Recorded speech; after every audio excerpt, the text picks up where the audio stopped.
from the Meredith Hall Studios out of Carson City, Nevada. You're listening to Covering the Field with Big Richard Martin, Gator Gates, and Joe the Answer Ellison.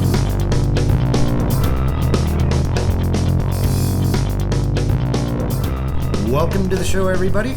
Our guests today are Big Richard Martin and Gator Gates. How's it going today, guys? Oh, it's going great, Joe. How about you, Big Richard? Doing great. Had a pretty rough weekend at the casino with my NFL and NCAA picks last week, but besides that, I just bought my fiance a new ring, and now it's at the Easy Pawn Shop. Please, nobody go there and get that. I have to get it out of Hawk this week, but no, that wasn't too bad. But week one. It's early in the season. You can't expect to be hitting them all this early. Although I'm sure somebody has, and somebody did. Somebody, I'm sure. The Butcher was pretty good, wasn't he? With his picks last week, I thought he was pretty consistent with what he said. Yeah, we're going to get into that, how history actually did repeat itself in week one in the NFL. But first, Rich, what were the big stories, maybe the big story coming out of week one of the regular season in the National Football League? Oh, it has to be Dak Prescott, right? You're Dallas Cowboys. Injures his throwing finger, has to have surgery, supposed to be out 8 weeks.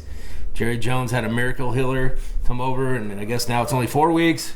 I don't know. He's not going on the IR. If he's on the IR, then he's obviously out for it has to be 8 weeks. So he thinks that his healer seemed to be fine, and after surgery, they think that the doctors say that he has a chance to play in week 5.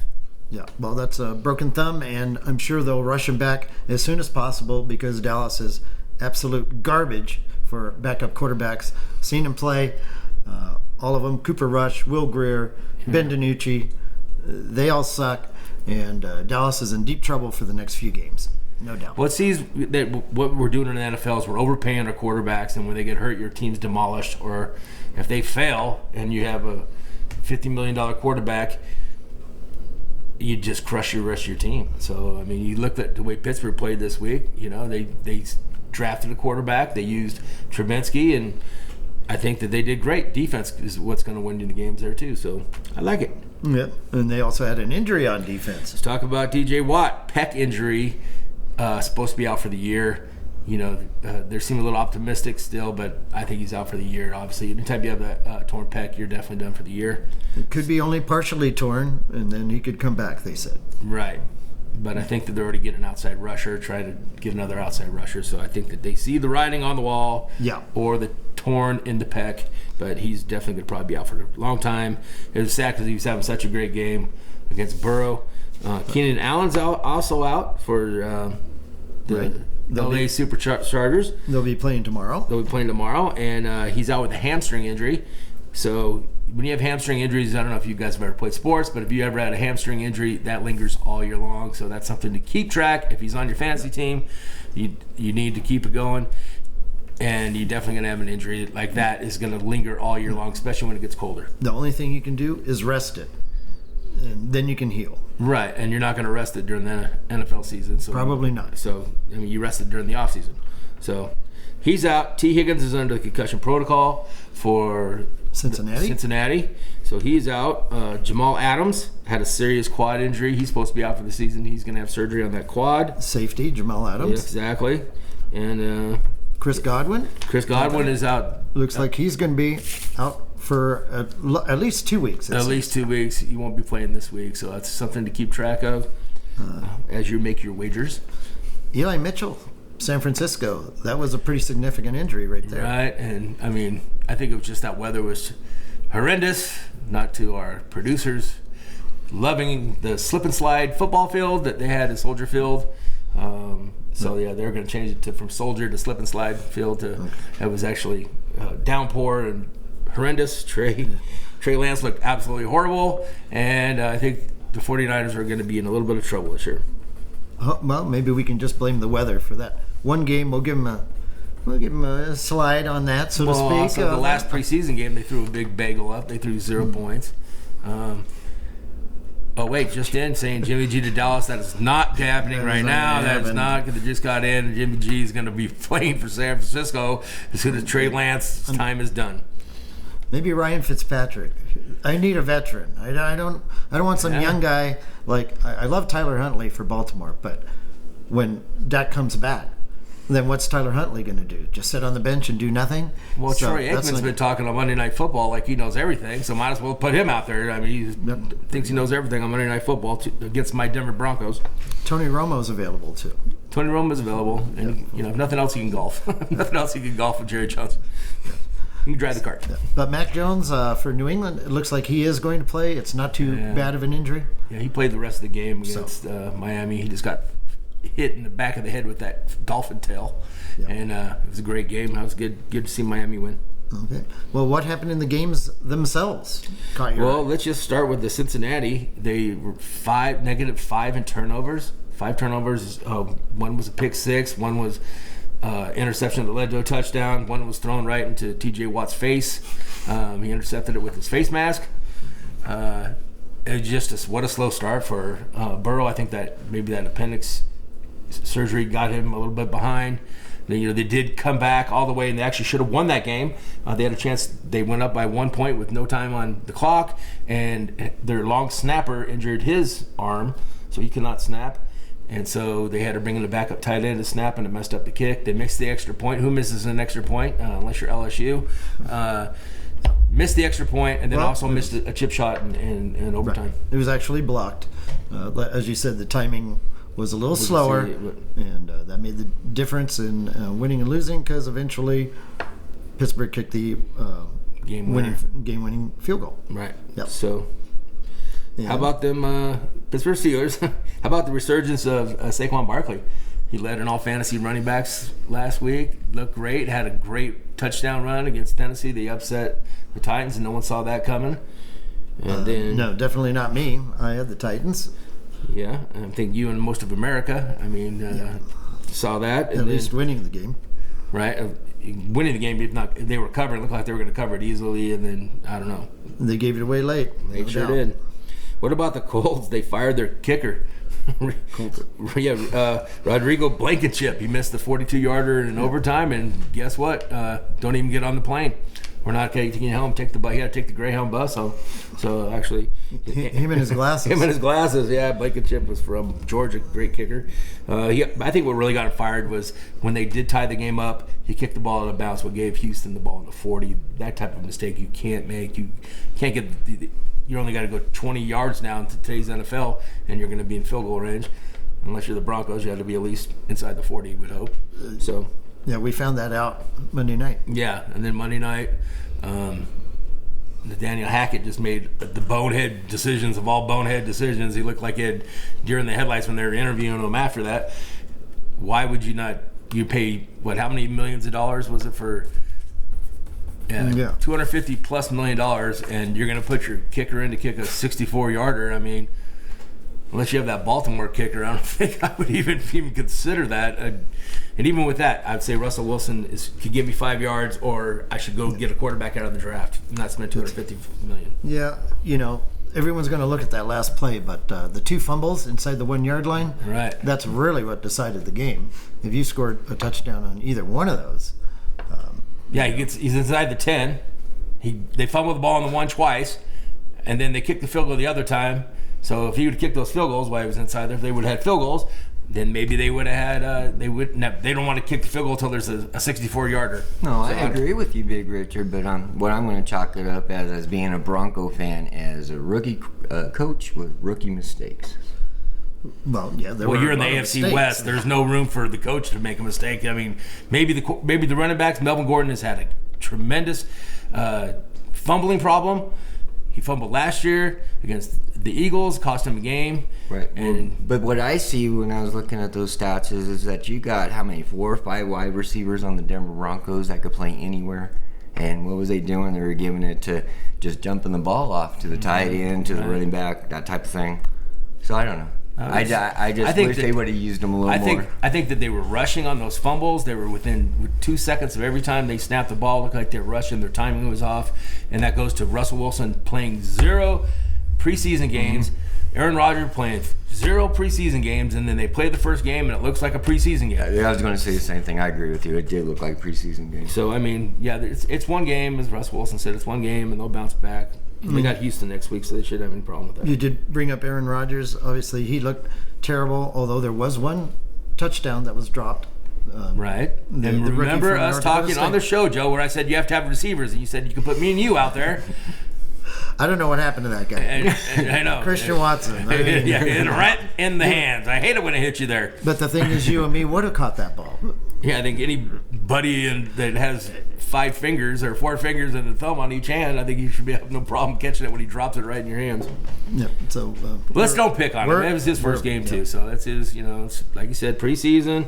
We're available if they want to What give us a call. about Marriott? Yeah, exactly. But I'm not going to be too worried about Green Bay. They lost 38-3 last year against New Orleans, game 1, right, and ended up going to the NFC Championship game. So no reason to panic. Well, relax, RELAX. Relax is what he always says when he screws up in his first couple games because he doesn't play preseason games. And you need preseason. If you watch Hard Knocks, you love the way the coach says, hey, you're going to have to put the time in. You're going to have to put the time in. If you do, then you're going to be successful. And I thought the Lions were successful last week. I think they played a tough game. They had, they scored 35 points. 35 points. Yeah, they got that last touchdown at the end. So how about them Detroit Lions? They look pretty decent. And Mariota, it was 3rd and 1. All they had to do was hand the ball off and get a yard, and he fumbled it.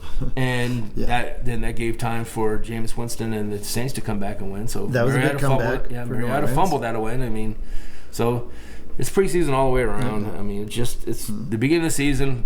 How many times have we seen the Patriots when their heyday, that they'd start off low and then they'd always come back. The good teams, they get it together. The good coaches will get their teams ready to play. Yeah, we kind of mentioned Chicago, but San Francisco 8-28, I think, is what I saw without Jimmy Garoppolo.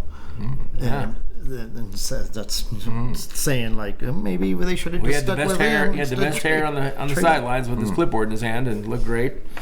Ready for doing some more Subway commercials. Yes. But Baker Mayfield did not get his revenge on Cleveland. Well, he did. He went out there and had the comeback. I mean, it was like a minute left, and he brought him all the way back. Got the go-ahead field goal. Looked like they were going to win that game. And I really the referees in the NFL is just being too much. I don't know if they just like getting their face on TV, but I'm going to start it right here and covering the field. We're going to defund the referees. I mean, my goodness. Every play there's a penalty. They're okay, so how does the Broncos get a taunting call? Well, he did teabag him, but I don't think he was trying to. I think he was excited about making a great play. And then right after that, Metcalf gets a first down, and he does the Hulk, flex. And how is that not taunting? I mean, if you call one way, you have to call another. And a 15-yard penalty could just change the game. And we want the players to decide these games, not the referees. Amen. So defund the referees. Put it out there right now. I'm tired of it. Well, there's 7 referees on the field, so any one of them can throw a flag at any time. Right. Just too many. And they said they were going to stop, and it happened in the Cleveland game when they got hands to the face of the quarterback of Bissett, and it wasn't even his hand. It was the offensive tackle's hand that hit him. So, I mean, they're flagging defensive hands to the face when it's not even his hand. So... Just terrible week 1 for the. Well, it's the even just get off the TV. Kind of like preseason for the referees, also. I guess. I know. I'm just being a poor loser. The other revenge story: Carson Wentz actually got his revenge on Doug Peterson, the guy who benched him on the way to winning the Super Bowl in Philadelphia. So we'll give.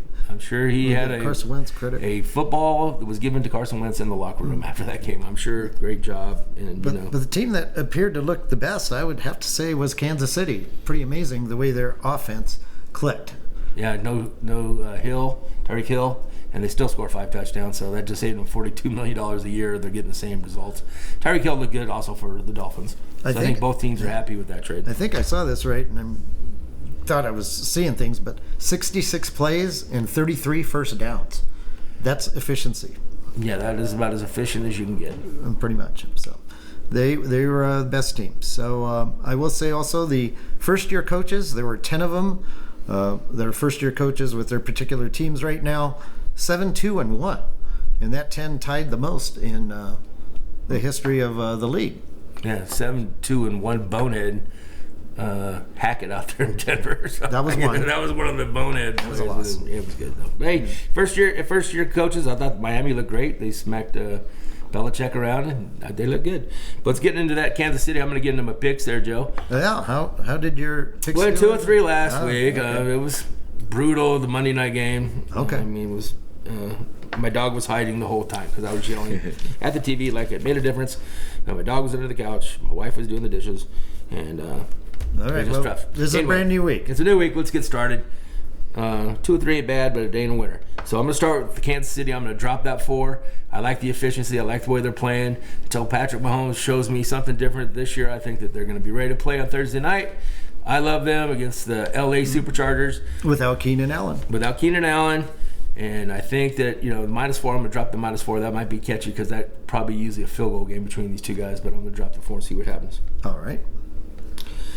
All right. You agree with that there, Gator? Oh, yeah, exactly. I have Holmes and Kelsey on my fantasy league, so I hope you're exactly right. All right. They were exactly right. Week one. The heck with betting on the game. We're going straight to fantasy. yeah, That's that's what right. I Fantasy, well, I can't beat it. Yeah, I hope I'm not playing you this week in fantasy. So anyway, I'm going to jump to our producers, Chicago Bears. They are playing Green Bay. So what does that spell, Joe? That means Green Bay is going to dominate. Exactly. He owns the Bears. He says he owns the Bears, and He backs it up every time. he backs it up every time. So if somebody can catch the ball in Green Bay, I think they have a really good chance of covering that 10. I'm guessing that they are practicing catching the ball right now in the jugs machine. And so I'm saying drop the 10, take Aaron Rodgers. Getting into more stats on that game. Green Bay 14-3 straight up against Chicago in the last 17, 8-2 against the spread, and Green Bay is also 17-5 against the spread after a loss. So it's definitely pointing towards Green Bay. I like that pick. Okay, good. I knew you would. Here's the one that everybody's going to love. The Detroit Lions are favored after 22 straight months of being the underdog. They are finally the favorite this week. They are getting, I think they're, what is it, a half a point, point and a half? Yeah, I didn't Against grab Washington. the sheet. Against Washington, it's 1.5. Take Detroit, drop it 1.5. They're at home. It's had his little payback game. I like Detroit at home. I think they're going to score some points. Take Detroit. Take the Lions. You got that, Uncle Mike? You got Yeah, my Uncle All right. Mike bets them to win the Super Bowl, which is we'll pay him $6,000 if they win the Super Bowl for his $50 bet. So, No, well, you should get more than that. well, that's I think it's 125 to 1. So, You've never even been in one yet, and now they're just going to win it outright. well, I mean, Okay. there's always a chance. There is a chance. Cincinnati Right? came from You like the nowhere last- Detroit? What do you like? Are you I gonna like go? Washington. Lions 1.5. Yeah. Yes. I like Washington. All right, good. Right, you like Washington? Washington Commanders. Just sounds That- like I it don't just love doesn't them. sound right. I don't love them, but After I like watching them. last week's game, that sure looks like an over to me. Yeah, you Detroit would think just so. can score and give it up, Well, big time. Well, they definitely gave it up. So they look. I'd like to see Detroit do good. I'm gonna go TB12, Tampa Bay, -2.5. I know that defense with Saints owns Tom Brady, but Tom Brady is Tom Brady. He didn't have a great game against. He only had 220 yards against your Cowboys and 1 touchdown and 1 interception. And I think that, after last year, remember that Monday night game where the Saints just destroyed him. He didn't come back to let the Saints. He might have just come back and just to win this game. Giselle might make him retire after this game if he gets his comeback win. No, she actually did speak out this year. Giselle just speak out first time about the Tom Brady retirement, and she just never said that she supported him to retire or unretire. She didn't get any support one way or another, but she said she wanted her husband to have fun. But Tom Brady said, I've missed weddings, funerals, birthdays for the last 25 years. And it's time for me to spend some time with my family and to do some obligations besides football. So it might be the Tom Brady final showing. He's going to beat the Saints. I don't like Jameson Winston. They should have lost last week to Atlanta. You know that Tampa Bay's a better team than Atlanta, and I think that they're going to go out there and dominate. It's tough to ignore that history, though. New Orleans 7-1 against the spread against Tampa Bay in the last 8, and what can you say of all the losses Tampa Bay had last year? 2 of them were in New Orleans. Right. So it's a it's, TB. It's a Tom Brady parade for his last year. It looks like he's a free agent after this year. So I say Tom Brady gets it done this week. I know that the spread, you and the Butcher want to go back on history, and history always repeats itself. But I'm going to stick. I like Tom Brady. Okay. Anything else on those? Anything? I'm going to take the Rams. They're 10.5 over the Falcons. That's a lot of points. And Mariota did look good. I thought he looked good. I thought the Falcons looked good. They should have won that game. But what I like is the Rams had an extra 4 days to prepare for the game. I think they'll be firing on full strength. I think that with the Bills, I think are probably the best team in football. I don't think the Rams are that bad. I picked them to win the Super Bowl, so they better win against Atlanta, or they're not winning anything. Okay. All right. And then I'm gonna stick with the Carolina. They're getting +2 at home, so I like Carolina this week. Okay, Carolina 3-13 against the spread in their last 16 games. Not very good. Right. But I like Baker Mayfield. I think they should have won the game, and I like Carolina. Okay. Well, my picks last week 2-2, one with Baltimore, Houston, lost with Tennessee and Carolina. Those trends: Cincinnati, the Super Bowl team losing first week against the spread, happened again. Jacksonville lost again on the road, didn't cover, and again Detroit over as they do in week 1, 11 straight years. This week I like Jacksonville +4 at home against Indianapolis. Crazy as that might sound, Jacksonville 7-0 at home against the spread against Indy. 8-1-1 against the spread versus Indy in general. And for some reason, they seem to play very well against Indy. And you think that the Colts is a good point, Joe, that they just lost their kicker. They haven't even named their kicker yet. Yeah. It's Wednesday, so I don't know if they have yet or not. But the last game of the season last year, that was Carson Wentz going into Jacksonville and playing horrible and not making the playoffs. Had they won that game, they would have been in the playoffs. So you buy it? Are you sinking and swimming on the Giants? I'm saying that the Panthers are going to beat the Giants. They're going to go in there. You're going to take the Giants. So you're swimming with. Staying away from that one. Okay. But if I had to, I guess I would take Carolina. Okay. I'm going to try Seattle +10 at San Francisco. Seattle is 15-5 against the spread against San Francisco in the last 20. Seattle's 12-5 against the spread as a road underdog. Ooh. San Francisco 5-14 against the spread as a 6 or more point favorite in their last set of games. So I'm liking that. Let's see. There's got to be one more. Oh, Philly. I like Philly Monday night against Minnesota. And remember, there's two Monday night games this week. So yeah, that's the one I'm trying. That's the second game you're talking about against the Vikings. I like the Vikings in that. Okay. I like Jefferson. He's tearing everything up. No one fantasy receiver. And then we got the Bills dropping 10 to the Titans. I mean, yeah, I'm staying away from that. I don't know why the Titans are getting so many points. Well, because they just lost to the Giants, and the Bills look like they only Super Bowl bound right now. They've already got their bags packed and they're on their way. But the Titans only lost by 1 point. I think. Yeah, but it was the Giants. No, I know, but I can see 10 points. 10 points is a lot. Okay, and I'm going to go with Philly 7-2 home against the spread against Minnesota. 22-11 against the spread Monday Night Football. Minnesota 1-9 on the road in Monday Night Football. Because you got Cousins, you got the Cousins curse on Monday night. That's right. There you go. So one other stat: Miami 7-2 under in their last 9. Baltimore 7-3 under in their last 10. Sure looks like that game is going to be a low-scoring game. Okay. Right. Well, I think that Jefferson's on the field, right? So I think that would be there's going to be some points of Justin Jefferson on the field. Oh, on the Minnesota game. Yeah. Mm-hmm. So I guess we should move on to the colleges. Let's go. Yeah. What a college weekend it was, huh? Yeah. What transpired? Well, I mean, no one covered the spread. I mean, right now, isn't the Sun Belt the new Power 5 school? I mean, Marshall demolished Notre Dame, Appalachian State. Texas A&M took it out. The Texas A&M Aggies, and Georgia Southern took Scott Frost and not only beat him but got him fired. Well, it's about time. Well, I mean, they just gave him a 5-year extension and then they fired him. And did they know what they're even doing? The bipolar Nebraska Huskers. I mean, if you don't give a guy extension 2 games later, you fire him. I mean, that's just stupid money. You're just throwing money away. Yeah, the second they hired Scott Frost, they were throwing money away, no doubt about that. He was good in Central Florida. He was awesome at Central Florida. Yeah. Hard to believe that he's that bad of a coach now. Yeah. Well, it goes to recruiting, and I'm telling you right now. Well, Alabama only won by 1 point against Texas. Yeah, they squeaked by Texas, and it really just showed me, like, brought me back to the college rank, Gator, about how much the fans get involved and the student body. I mean, if you watch that BYU game against Baylor, I mean, the cameras were shaking. It was so loud and crazy. There was a full moon. It was a blue out. They had blue all over the stadium. That was such a great game. BYU went to double overtime. You know, fiance comes out. She's like, "Are you ever coming to bed?" I'm like, "Well, someone's got to kick a field goal, baby. Hey, Franco, I'm going to see the end of this game."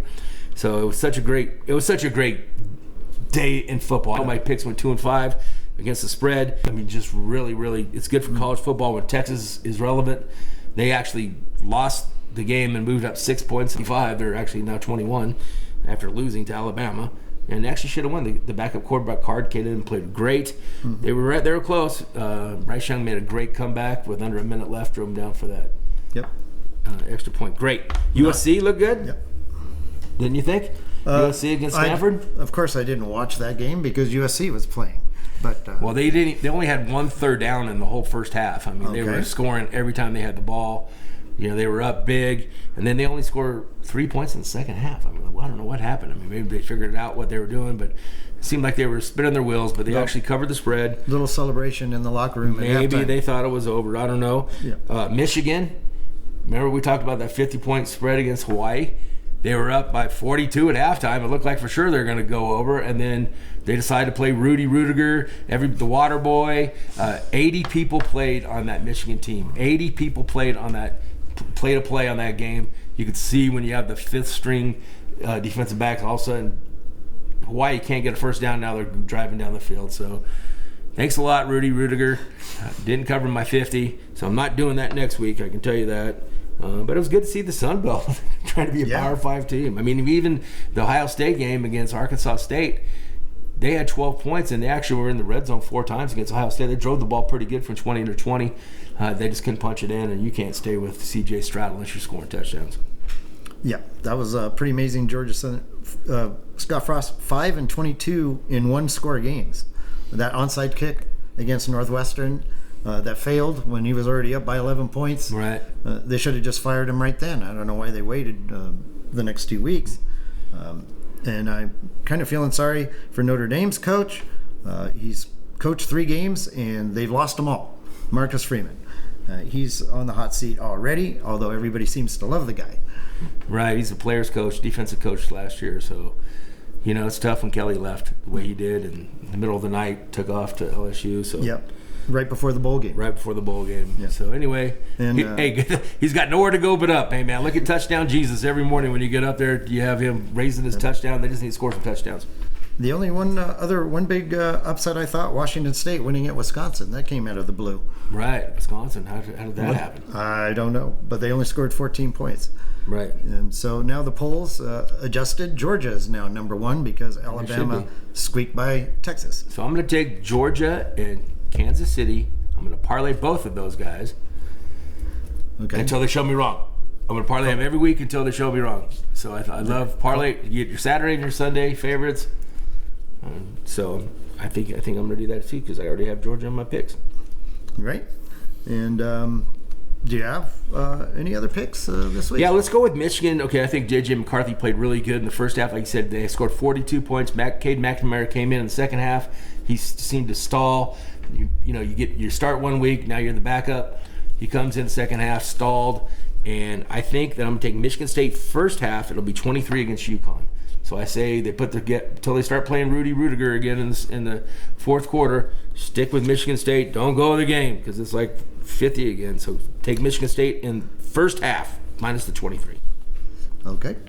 I'm going to try Kansas. I'm a believer now, and they're getting 10 at Houston. And this is not your father's or grandfather's Kansas anymore. They seem to actually be a decent team. Well, their defense is definitely still a little bit questionable. But their offense came, and they had their own Daniels quarterback, and he looked really good against West Virginia. Okay. You got some more? Ohio State against in-state team Ohio Toledo. Dropped to 32 points. C.J. Stroud will get that. I'm gonna stick with the Big Ten. Like you said, Washington won that game against Wisconsin, but we told you Wisconsin's not very offensive minded. I'm gonna take the plus 3.5. Michigan State plus 3.5 against Washington. I like your Oklahoma Sooners minus the 11 now that they don't have a coach in Nebraska. I think that's going to be trying to bounce back from that loss to Georgia Southern. I didn't want to sound like a homer, but it sure makes a lot of sense. It sure does make probably the most sense of all these picks. They're going to be orange out in Auburn. They're getting +3 at home against Penn State. Oh, So wow. I love the orange out. I love the crowd. Let's go War Eagles. Texas is only -12 to University of Texas San Antonio. The Roadrunners. The Roadrunners, like we talked about last year, they had a Amazing last year. and they look good this year. But I mean, they had a really good close game against Houston. But I'm saying Texas is better than Houston. They looked great last week. They're at home. They're going to win by 2 touchdowns. That's the given right there. That's the big rich pick of the week. And then USC -12 over Fresno State. They covered the 12. They were down by, there was 8-point favorites. They're at home against Stanford last week. So I say, do you think that who's the better team, Fresno State or Stanford? I would think Stanford. Wouldn't you think? I would say so, yes. So now they're playing in USC, and they're only giving up 12. Caleb Williams, Lincoln Riley, all the former Sooners are just loving the way that Southern California weather, and take the Trojans over Fresno State. And just to clarify, I think you might have said Michigan State that was favored by 47, but it's actually Michigan that you have. Michigan is 47.5. So take the first half over UConn. Okay. And then Michigan State is getting points against Washington. Okay. So give me Michigan State. They're 2-0. Give me that 3.5, and I'll win by the hook. Yeah, I'll stick with Kansas and Oklahoma. You convinced me on the Oklahoma bet. Big Rich, we've got to get to some baseball. We'll start with this competition committee approving these rules changes for next year. A pitch clock, banning the shift, and larger bases. What are your thoughts? Larger bases, I mean, that's just crazy. It's gonna why be- would you change it after 118 years of baseball? Now you want to change it 120 years of baseball? It's 18 square inches instead of 15. I think all of these rules changes are to make more scoring. Okay. So it's easier to steal a base or to step on a base if it's slightly larger. Okay. Yeah, I guess. gets you really excited, doesn't it? Yeah. Well, 3 inches gets a lot of people excited, but it doesn't get me excited. I can tell you that, Joe. So 3 inches, I'm not saying go back to the old way. I don't like a pitch clock. I think it throws away from baseball. It just takes away from the game. I'm okay with all of it except for the one I don't like is the can't shift. I think that takes away from the managers, and I think when they took away the ENL, they took away from the managers, and they're just taking more away from the managers. If you want to shift, hit it where it's not. Yeah. Where they're not. I mean, They're not over the fence. So I like the bigger bases are okay, and I understand where Big Richard's coming from as far as, it used to be that baseball was the only thing that you can go from the 1900 and to the 1980s before the steroids and actually compare the stats. Because it's hard to do it from era to era in any sport. Sure. Now that you're changing these rules again, and again, the steroids. So I understand where Big Richard's coming from as far as that goes, but as far as the steroid era happening, it all changed anyway. Okay, I agree. And they say also like less injuries if the bases are slightly larger because there won't be as much contact at the base. So Okay, well, that makes sense. You can't block the whole base, I guess. Now it's the shift, all 4 infielders must be on the infield dirt, can't be on the grass. 2 infielders must be on either side of second base, or it's a ball.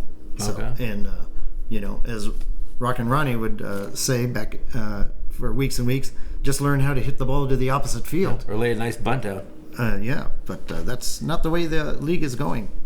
So this pitch clock, 15 or 20 seconds, depending on whether there's a runner on base. Batter has 8 seconds to step in, or it's a ball or a strike. Pitcher can only throw to a base no more than twice. And walk-up music has been limited to 10 seconds now. Okay, yeah. That's a big rule. So if you got jiggy with it's out now. So you can't do. You got jiggy with it under 10 seconds. So it's going to be different. People are Get going to jiggy have to with change it. their Yeah, signs. exactly. Yeah. Well, let's talk about what's happened this year. All right, Yeah, can we get let's into do this some year? stories. All right, we got a really great story with Aaron Judge right now. Hit his 56th and his 57th home run last night. He's well on his way to 60. There's 24 more games left. I mean, how many more is this guy going to hit? It's just amazing. I think maybe, and you're definitely, the pitchers aren't giving him juicers, because last night was a 7-6 game, so it wasn't like they were just throwing dead red down there, trying to get his stats. Mike Trout had a 7-game home run streak. Yeah, you did. So one short of a record. One short of a record, 7 games in a row. So he's up to 35 home runs. I want to step in as far as Aaron Judge.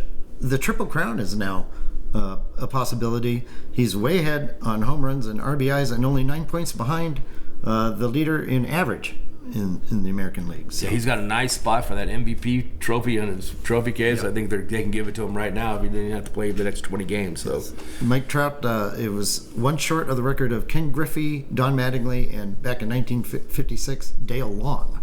That would have been a heck of a good trivia there. Yeah, he went 0 for 3 last night, so he missed it. So it was still good. What about the LA Dodgers clinching? So they at 90. They have 98 wins, and they've already they haven't clinched the division. They clinched the wild card spot. Yeah. But I'm going to give you guys a sink or swim. You ready for it? Oh, sure. Okay. Do you think it's true, or is it false? A segment we like to call Sink or Swim. You ready for it, Gator? Ready for it, Gator. All right. So the Dodgers have they're 98-43, so they played 141 games. There's 163 games. So there's 22 games left. All right. Okay. The record is 116 games. Is the most ever won in the season. Is that correct? Yeah, that sounds right. Okay. No. It was Seattle Mariners. Oh, wow, that's a trivia. And then, so with that, over 110, because the Dodgers are going to have to win 18 more games out of that 22. So that's going to be pretty tough to go 9-1, 9-2, to get that 116. But I think, what do you guys? 4 losses. Yeah, they're averaging an 8-2. They were 8-2 last week. They were 7-3 the week before. So they're right around 750. So they're going to be somewhere around 113, 114. Not looking at their schedule, I would say yes, they could. Yeah, I mean they're going to. Not looking at their schedule. They're going to be playing the Western teams, and so. I'm going to I'm going to go sink just to be contradictory, and I'm going to say they're going to finish 1 game short. Well, I'm not saying that they get this 116. I'm leading up to my sink or swim. I'm just saying, are we in agreement they're going to have 113 or 114 wins? I'll without a doubt. Yeah. Let's just say 110. Okay. Are we good with that? Yeah. They're going to win 12 more games. They're going to win half their games. Sure. Okay? They'll win at least half. Okay. Oh, yeah. Okay, so the New York Yankees are the only team, sink or swim, to have over 110 wins and win the World Series. Swim. And they've done it in 1927, and they did it in 1998. They had over 110 wins. I wouldn't say. Are they the only team that has ever gone over 110 wins? I'm gonna say sink. I'm gonna say it's happened. I don't know when. Maybe the Cardinals back in the 40s, something like that. But I'm gonna say it's happened. I'm gonna say swim. You're swimming that they're the only team. The Pinstripes have only done it. Well, Joe, the answer we can't get you, Joe. The 1909 Pittsburgh Pirates 1909. had 114 or 115 wins, and they won the World Series. So we were all none of us, or even our grandfathers, weren't even around during that time. But it did happen. The 1909 Pirates. So Yeah, just too many years baseball's been around. It just odds are something like that happened. But how many games did they play back then? They were only playing 140. They were playing 140. And also, the second was Chicago Cubs, also had 116 wins, and they didn't win the World Series, as you know, in 1908, because they got their first. Right. They had the curse on them. Okay. And we must mention Albert Pujols, 697 home runs, now certainly on pace for 700 now. Absolutely. He's still got like 20 games. He'll do it this year, and then he'll probably play next year. As long as he's hitting the long balls, he's going to have a spot. He can DH. Yeah, and there's a guy in Japan, 22 years old, that has 55 home runs right now also. So we might want to keep an eye on him. Okay. We're going to have to send our scouts out there. Yeah, with it, absolutely. The producer says right now it's not in our budget as of yet. So if we get some sponsors, that'd be great. Send me and Joe over to Japan, and we can go scout this guy out. Absolutely. Bring him over here in the Nevada Aces. We'll take a small percentage. Okay, small percentage of that. All right. So as far as the divisions, St. Louis looks solid. 7 up on Milwaukee. Yeah, Atlanta, obviously, they're going to clinch.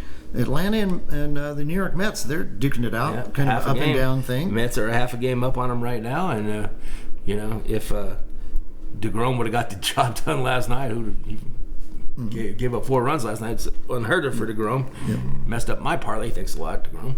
Okay. And We got- Yankees are up. Yeah.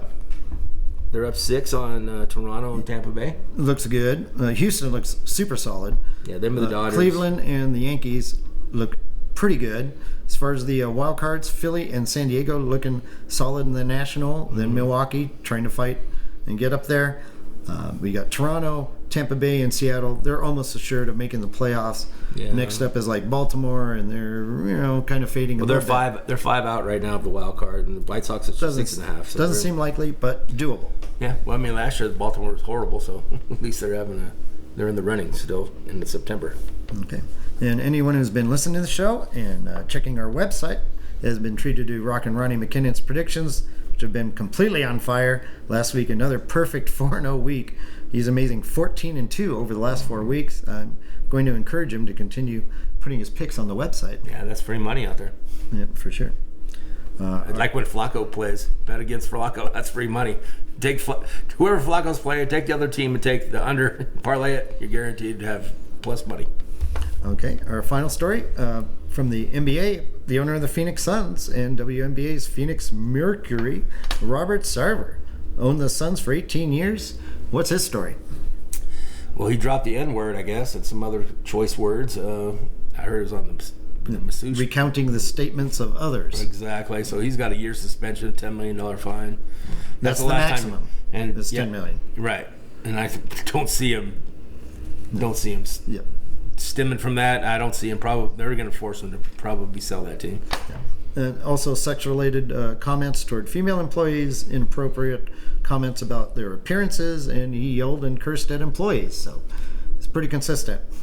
Yes. Maybe we can train him to Russia and get that basketball Brittany player, Griner. Brittany Griner back. We'll trade you 1-on-1 for this guy. But she'll be forced to stand for the national anthem from now on if we go. I think she has no problem standing for the national anthem rather than she's standing okay for with- count in the Russian prison cell.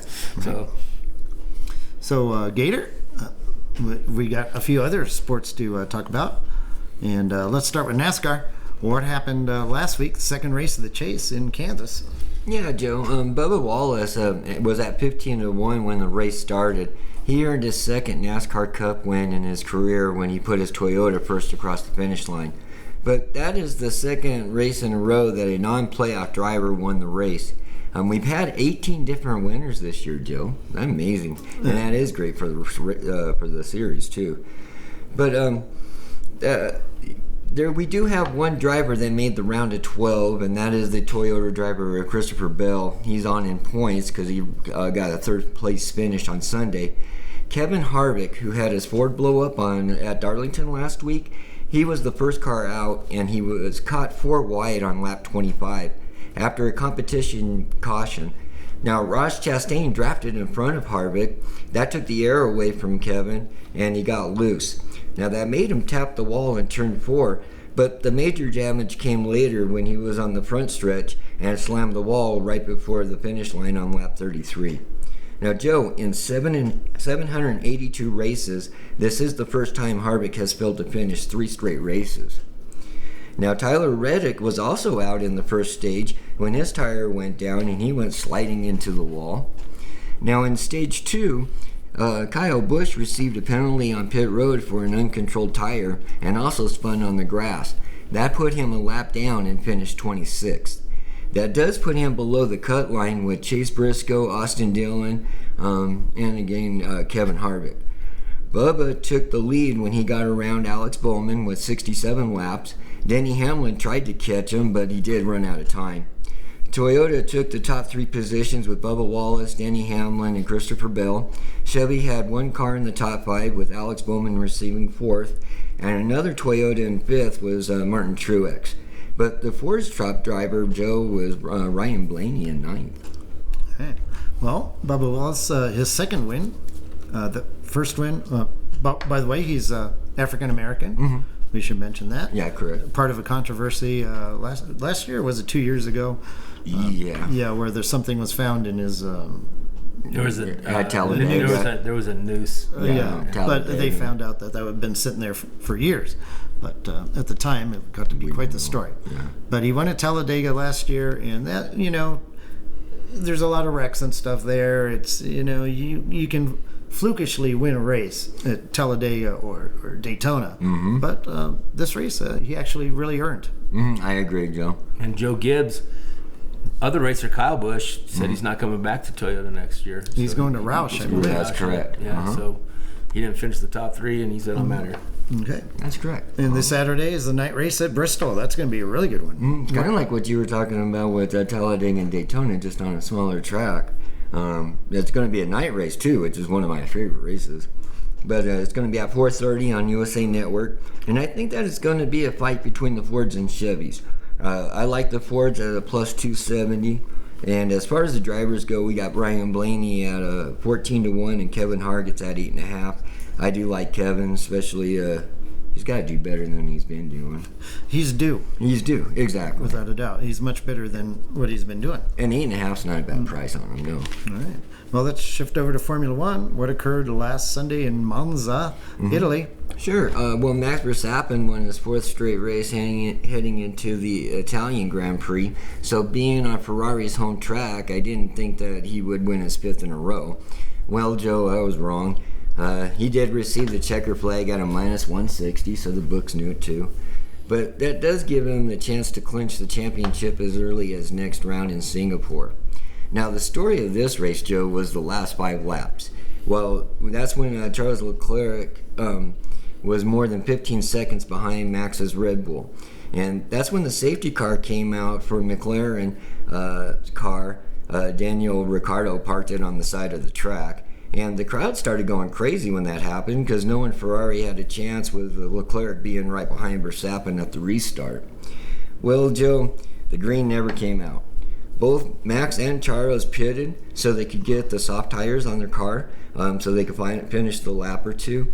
But when the safety car came out, the driver had a hard time picking up the leaders. And when it was about ready to go green, it was on the last lap and the race ended under yellow. But it was a lot like that last race last year in Abu Dhabi. But this time, Joe, they went by the book instead of trying to get a green finish. And half the fans cheered as Max crossed the finish line. The other half booed for the race ending under yellow. Me personally, Joe, I wish Formula One wouldn't count the caution laps. I know that it would mess up all the team strategies because they go off of that. But I also think that it would bring more excitement to the race. Without a doubt. Why did it take 5 whole laps to get his car out of there and get racing again? Exactly, and one of the laps was the first lap because he picked the pace car driver picked up like the 3rd or 4th driver and not the... So, there was a... And something's got to be done about that. When you had that controversy at Abu Dhabi, I think that they did the right thing by going by the book, but it needs to be changed. And there's no way that you should finish a race under yellow at any circumstances. What the most boring thing that could ever happen. You watch a whole race and then you finish under yellow. I agree. Totally agree. And next race will be October 2nd, so we've got a little time before we make a prediction there. The race in Russia canceled because of Russia invading Ukraine. That's correct, and the race is going to be on October 2nd. That's correct, Joe. Okay. Well, we might as well review real quick our last subject. How did tennis's final major U.S. Open finish up? Okay, well, we'll start with the men's. Carlos Alcaraz at 19 became the youngest number 1 in the ATP ranking. This was his 8th major tournament and his 2nd at Flushing Meadows. Rafael Nadal at 19 won the French Open in 2005, and Pete Sampras at 19 won the U.S. Open in 1990. But he did beat Christopher Ruud in the finals in 4 sets, and I thought that was pretty amazing considering in the 4th round against Martin Cilic, okay, ended at 2:23 in the morning. Then the quarterfinals against Jannik Sinner. That match lasted 5 hours and 15 minutes. And to top it off, Francis Tiafoe had match point in the semifinals, and Carlos fought back to win that match as well, Joe. Yeah, that one ended at the center match ended at 2:50 in the morning. That was just crazy. 5 hours and 15 minutes. And So I give them a lot of kudos. Well, yeah. Anybody who doesn't respect tennis players for some reason, they're out of their minds, because there's not too many guys who can sit out there for that long and at a high level. You have to be in amazing shape. Exactly. So and to win it in 4 matches or 4 sets, that was pretty great. Well, I think that even the tennis players don't have to deal with the unnecessary taunting and stuff that the NFL players do. I mean, it's a shame that tennis players get away with more than NFL players and throwing fits and throwing rackets and stuff, and we get a 15-yard penalty. I'm sorry, I can't get off these. Well, you can get warnings and lose points in games and sets the more you break rackets and say wrong thing. Say cuss words. Yeah, John McEnroe. It does happen. Yeah, done all right. It does happen. So, what transpired on the women's side? Okay, Joe. Well, Iga Swiatek outplayed Ons Jabeur. Yep. To win her first U.S. Open and her 3rd Grand Slam title overall. Now, Owens is 0-2 in finals, Joe. She was runner-up at the Wimbledon in July. Yep. Just had that. But the U.S. Open did set an attendance record of 776,000 plus over the 2-week event, and that was 38,000 more than the year before COVID.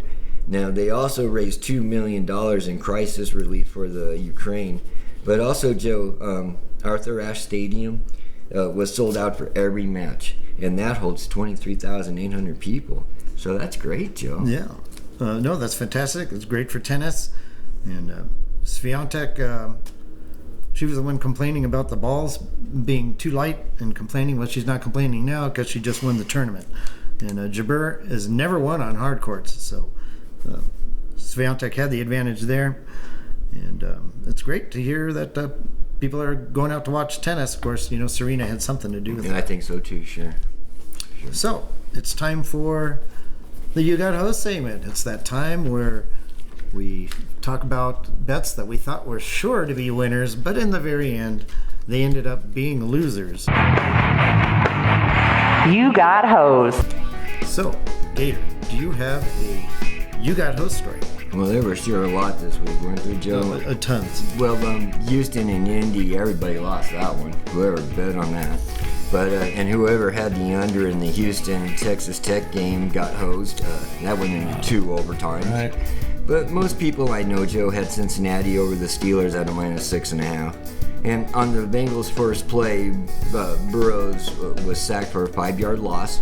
And on the next play, Joe threw a pick 6, and he was throwing interceptions like Oprah giving out cars or giving out. Yeah, it was crazy.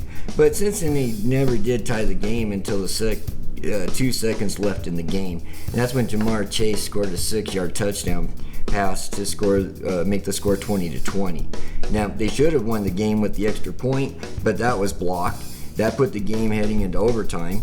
Bengals had the first chance to end the game with a 29-yard field goal, but yet Evan McPherson kicked it wide left. The Steelers then had the next chance with a 55-yarder, but that kick hit the left upright.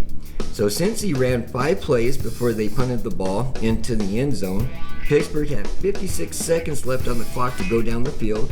Mike Trubisky led them down to the field, and with seconds on the clock, Chris Boswell made a 53-yard field goal to win the game for the Steelers. So, Joe, if you had the Cincinnati Bengals money line or even points, I think you got hosed. Well, and also, after the game, Burrow had no footballs to give away at the end of the game because he threw them all to Pittsburgh. So I mean, there was no game balls to give out. So that's why I think they lost. It was terrible. Now, Joe, do you have a You Got Hosed story for us? Well, like you're saying about football, as far as getting hosed is concerned, it's football season. There are 1,000 different ways to get hosed in a football game. But if you bet on not only Cincinnati, but without getting into detail, Atlanta, Houston, Tennessee, Denver, money line, or Philadelphia or Carolina spread-wise, or even Baylor in college, you all got hosed. Yeah, Baylor's a good one, Joe. Yeah, everybody got hosed. Well, I consider this panic week, right? Week 1, panic week. Everything will be fine after week 2. Well, percentage-wise, is if you go 0-2 at the beginning of the season, I think you got like maybe less than a 10% chance of making the playoffs. Makes sense. That does make sense. You got hosed. So, we thank you all for listening to the show. Thank you, Joe. Appreciate it. I appreciate my guests, Gator Gates, Big Richard, Martin. Okay, let's go Thanks. make some money this week. Yep, thanks for being on the show, and thanks to all our listeners. And we'll have another show next week with great predictions, hopefully. And thank you for listening to Covering the Field. You've been listening to Covering the Field. Email us at coveringthefield@gmail.com for all your comments or questions. Find us on Twitter @CoveringField. And of course, always check out the website for our picks of the week and updated articles. coveringthefield.com.